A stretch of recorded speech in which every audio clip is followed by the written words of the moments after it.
Hi everybody, I'm Justin. I'm Matt. Welcome to Game On, show all about tabletop gaming, from RPGs to board games and everything in between. Matt, seems like you have a bone to pick with a certain way of playing a game. No.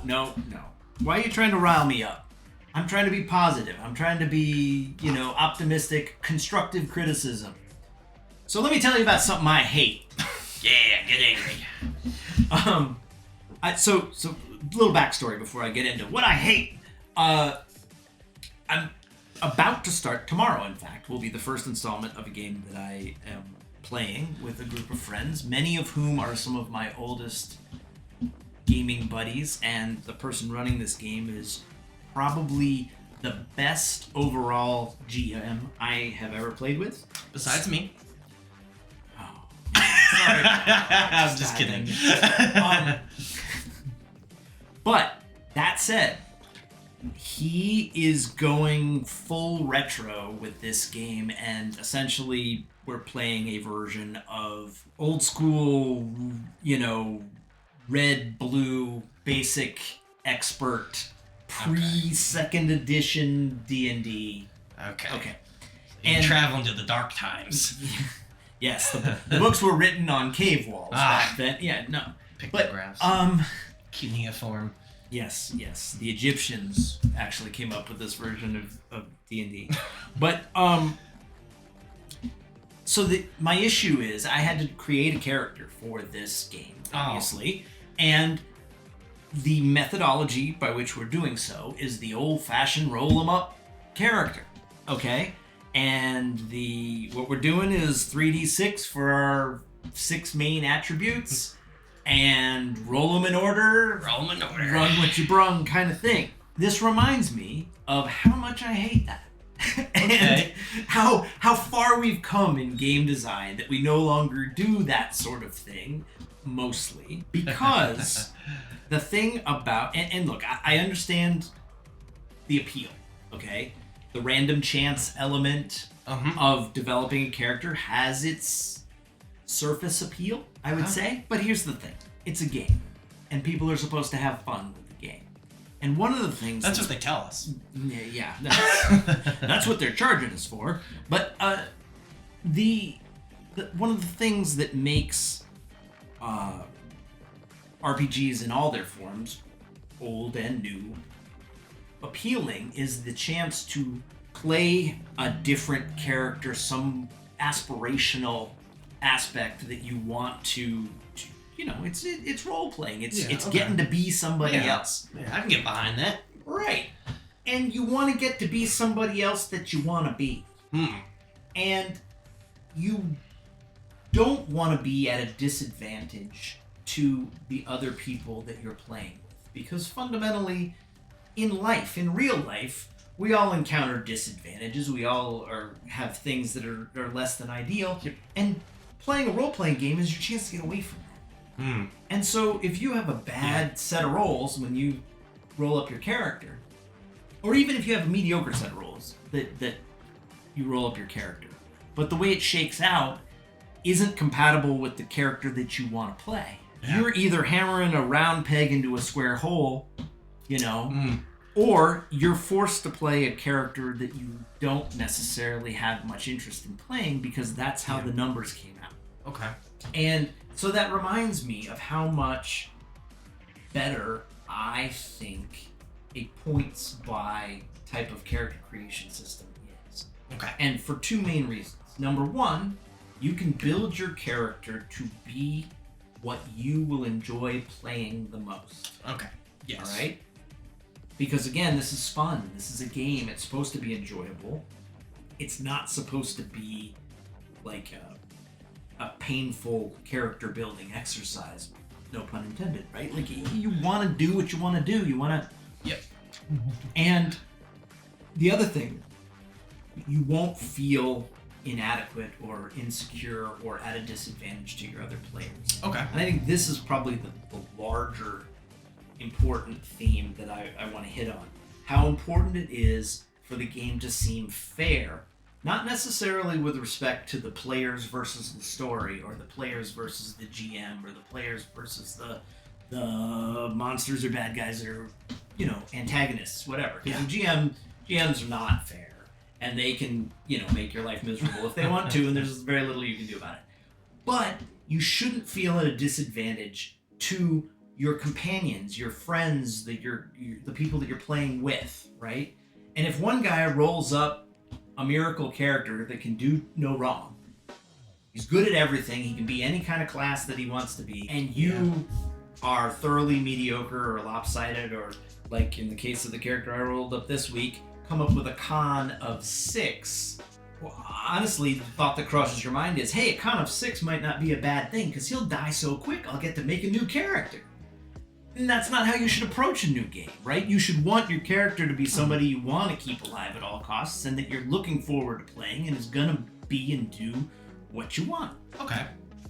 So what I'm hearing you say is you're not a big fan of the power gap that can come from random ability scores. There should be no power gap at the starting line from player to player. Okay. Right?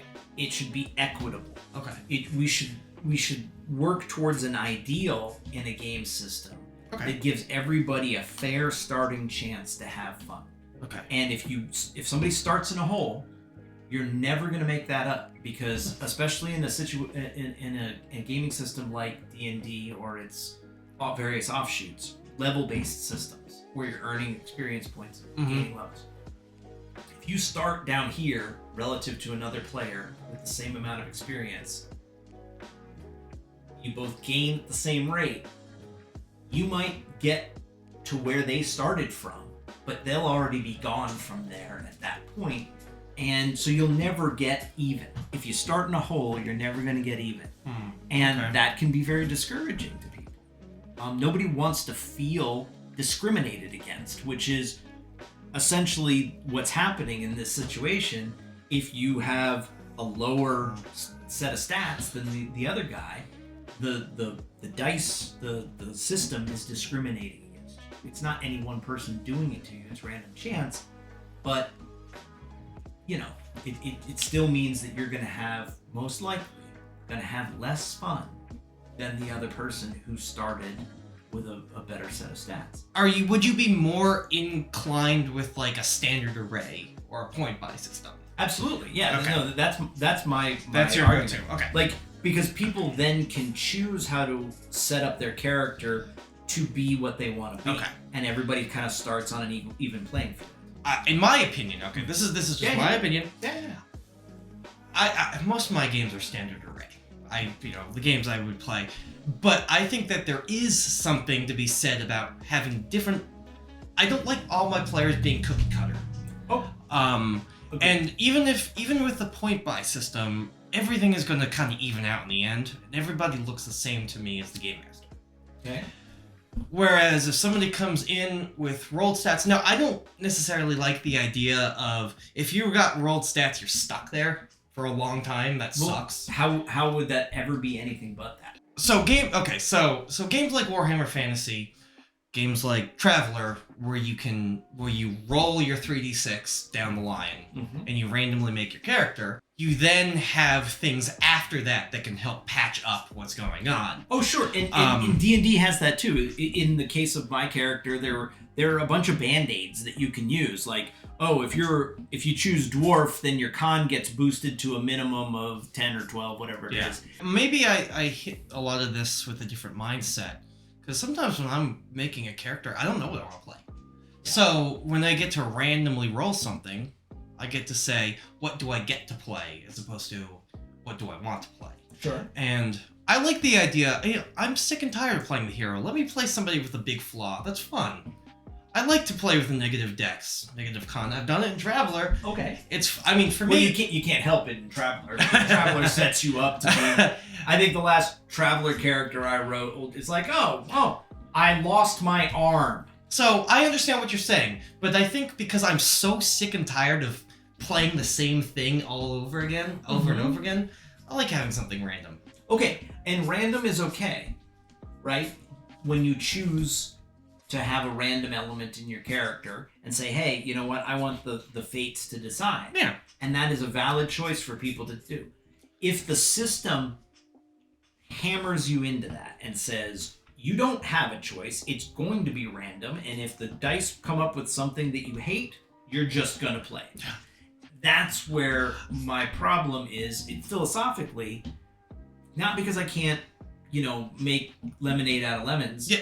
But if you're creating a game that then requires a bunch of band-aids to patch the holes that the system has, or it requires to lean on the GM to let me do what I can to make sure you don't have a miserable time. Yeah. That's time and mental energy that the GM has to spend saving a system that didn't have to have that flaw in the first place. Is enjoying a game predicated on the game being an example of fair play. Yeah. Right? If you can say, oh, well, people like to play sports, right? And obviously not everybody on the field has the same talent level and whatever else. But if you marched onto the field and looked at the scoreboard and the other team already had 10 points on the board and you had none, would seem unfair. Yeah. Would it be harder to have fun playing that game? It would. Yeah. So anyway, it's an interesting idea to me, and again, I don't know. I don't know what it means other than I just wish we all started, even. Yeah. Again. But well, I want to know what you guys have to say in the comments. Yeah, what do you guys think about those old school randomization kind of systems versus the more modern setups? Am I making too much of this? Probably, but what side do you come down on? I guess is what. Yeah. Comments. Don't forget to like, comment, and subscribe. Once again, my name is Justin. I'm Matt. Yes. I'm not. And as always... He's not for this video, but you wait till next time. Oh, and as always, game on.